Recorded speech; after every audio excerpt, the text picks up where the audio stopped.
What's up, people? This is Nature Girl 30 here, and this is a Raw review. Yes, a Raw review for December 3rd. I honestly wouldn't think I'd be doing any of these, but I'm really happy that I watched Raw tonight. I enjoyed myself a lot. I really liked the first hour of Raw. Number one, for the whole opener between Team Hell No and the Primetime Players, you got the Shield surrounding the entire ring like a bunch of vultures, literally splitting up and surrounding each segment of the entire arena, slowly moving in like a predator to a prey. I thought that was pretty much a really, really great shots on the parts of the camera crew. I have to say that they really did capture the whole predator and prey thing. And the fact is that you really don't know what the Shield's true agenda is. They say they're trying to make the wrongs right because they're tired of the WWE being a popularity contest and they're trying to make the wrongs right. But are they? Or are they doing it for someone else? You really don't know. There's still an air of mystery there. And sure, the Shield's being compared to the Nexus and the Aces and Eights. But yeah, they're more like the Aces and Eights, a posh version of the Aces and Eights. But they have a lot more edge to them, in my opinion. They really do. There's a lot more that you can do than beating people up. But if you beat people up without knowing what their purpose is, or come out there and have a philosophy without wearing a mask, you kind of have a little bit more of an edge, in my opinion. But anyway, I have a video about them versus the Aces and Eights, and I'm going to actually put it up tomorrow. But moving on from there, I have to say that the matches themselves weren't all that bad. I had about three matches that disappointed me, and 4 I really didn't care about, except for maybe the outcome of it. Now, let's go on to the match I really thought I was a little bit disappointing. I did not like John Cena and Sheamus versus The Big Show and Dolph Ziggler. I didn't like that because those feuds had to be built up a lot. Like, they had to build up those feuds starting off. Like, Sheamus and The Big Show have been going at it since, like, 2 pay-per-views ago. And, since Survivor Series, I believe. Since Survivor Series, I think. But, no, since Hell in a Cell. But either or, they have literally been building up their feud since Hell in a Cell on up to now. And if I'm wrong, please leave your comments in the comment section below, whatever. And then you have Dolph Ziggler and John Cena is just now starting their feud. Their feud is fresh. So why on earth are you going to have the faces win over the heels? That's going to not make you anxious. It's not going to make you want to watch the pay-per-view because you pretty much squashed it right then and there. And Sheamus and Big Show have been built up for the last 2 pay-per-views. You don't want to squash that just yet. You want to have your end game, but you want to have your end game on a pay-per-view. So it really didn't make any sense to me for them to actually make the faces win. But moving on to another match that I really thought was disappointing was Santino Marella versus Damien Sandow. I love Damien Sandow segments. I really do. Especially the fact when he picks an apprentice out of the audience and there's 3 questions that 2 questions people know and 1 question that they don't know unless you're a scholar or something. Or you just read a lot. But regardless of that, I really do like Damien Sandow segments. I really am entertained watching them. But I didn't like the match because it really does make Santino Marella look like a complete idiot. And I really would love for Santino Marella to actually start looking like a decent wrestler, but he gets taken out every night, and it's just sad for me. But on the real here, I have to honestly say that I really do not at all like that match at all. I didn't like it. But moving on from there, gosh, how many times do I have to see Sin Cara versus Alberto Del Rio? Like, really? And it was really long. And it's not the fact that it's boring. It's just the fact that we've been there, done that, got the t-shirt. There's really nothing exciting about Alberto Del Rio versus Sin Cara. And there wasn't a lot of communication in the ring. It was not fluid. They try to have a lot of chemistry, but Sin Cara has difficulty with working with some wrestlers. He just does. It's just that whole... I'm not going to say it's the language barrier. I'm just saying that I really don't think that he's in sync with Alberto Del Rio. He's just not. That's just how it is. They messed up a lot. But I know that's human error. But the fact is that I think that that's something that Sin Cara needs to work on, especially if Rey Mysterio is supposed to be passing the torch to him and retire at WrestleMania. He needs to get his game up. Like, seriously, he really needs to start learning how to work with other wrestlers and start developing a better in-ring style as well as better in-ring chemistry working in the single circuit.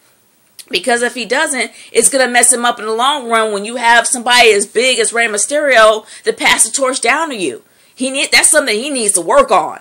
But regardless of that, moving on to something else. In the usual fashion, since Vicky Guerrero pretty much has her head stuck up her butt when it comes to the whole John Cena and AJ thing, which is something that was acknowledged by Vince McMahon, no doubt. And the fact that he was like, look, you made them suffer by watching this ridiculousness for almost 2 weeks now. Are you going to let it go?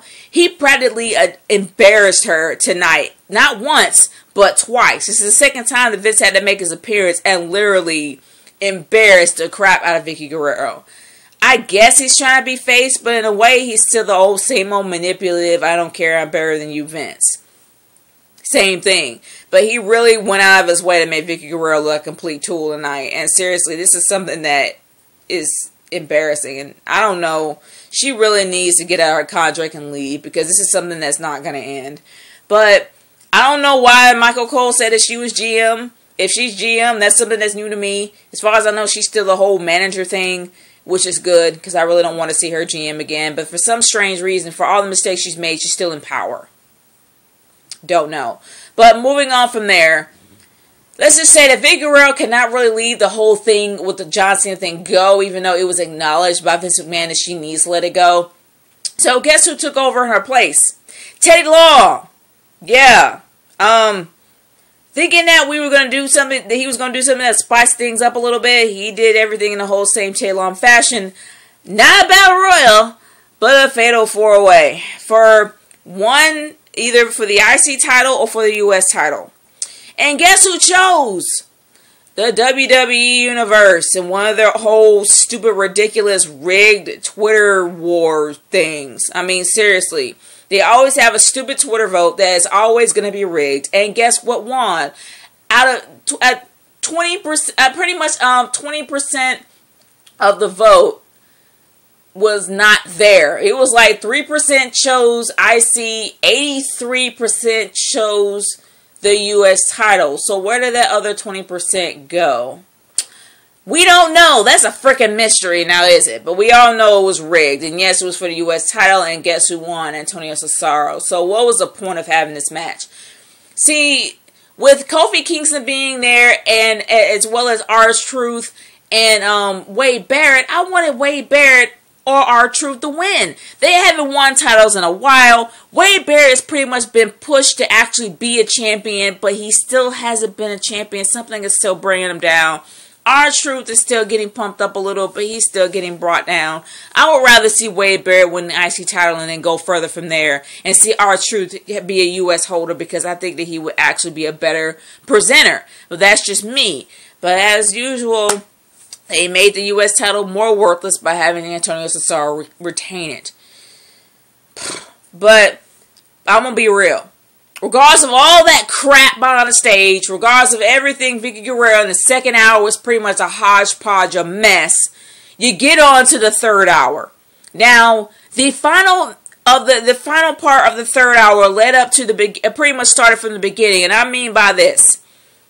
Miz and CM Punk probably had one of the best segments I have ever seen in a very long while for any Raw. Straight up. That was my main event. Seriously, my main event. The Miz, I was so disturbed the fact they made him a face, because I thought they were going to make him like John Cena. But no, the writers finally did this right. They allowed the Mike the Miz Manzan to be Mike the frickin' Miz Manzan. They allowed him to create his own character. They allowed him to still have a little bit of a face angle, but it's still a manipulative edge like the old Miz. And the fact is, he straight up admitted that he used to be shiesty, conniving, and step on anybody to get to where he wanted to be. But he still worked as the Miz as a face. It worked for him. He was an anti-hero. They finally made him an anti-hero. Thank you.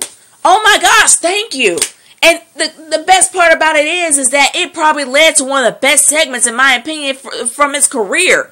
Well, I mean, not totally, but The Miz is always going to be a great mic talker, as well as CM Punk. But the fact is that CM Punk kicked down the fourth wall, talking to The Miz, and yeah, they started a whole new trend calling Paul Heyman a walrus. But still, it was probably one of the best segments I have ever seen in my entire life. Really, for a very long time. And I enjoyed it a lot, especially the main event, which led towards the whole epicness of what it was. Well, I'm not going to say epicness, I'd rather say awesomeness. But the whole awesomeness of what it was. The lie detector test segment. That was the main event of the night, and I'm happy that they did that, because the thing about it is, it led up to that moment. And instead of it going further for CM Punk to admit that he was involved with the Shield and also with Brad Maddox, which fought Randy Orton, which really don't care, except for the fact that the Shield took out Randy Orton. I love Randy Orton, but for crying out loud, I like the Shield. And the fact that Randy Orton allowed the Shield to take him out, thank you. But either or, the fact of the matter is that the Shield has definitely gotten a lot of edge. And the fact that they actually ended the show by taking out not only Team Hell No, but also taking out The Miz really does up their edge. And then, yes, we have Ryback coming out, taking out the Shield, as well as getting his comeuppance when it comes to CM Punk, but building the feud. I have to say that this Raw was indeed solid. I actually enjoyed myself a lot. It was sheer awesomeness for some of the segments, except for the whole Vicky Guerrero and the matches in between were things I didn't agree with. But I have to say that this was a solid show. I'm happy that I watched it. I enjoyed myself highly. And honestly, I know I'm at 11 minutes, but I had to be real about this, straight up. Like, seriously.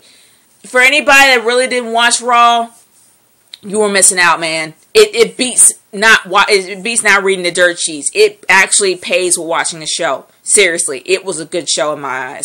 But I really want to see what you guys feel about this. Leave your comments in the comment section below, or send me a video response, because I'm curious to hear what you guys think. I know majority of you probably thinks this sucked because you're used to seeing it sucking so bad. But I want to be real. The fact that it was in Greensboro, and yeah, it was about maybe 3.5 hours from me, but there's no way I'm traveling up north to actually go see a Raw.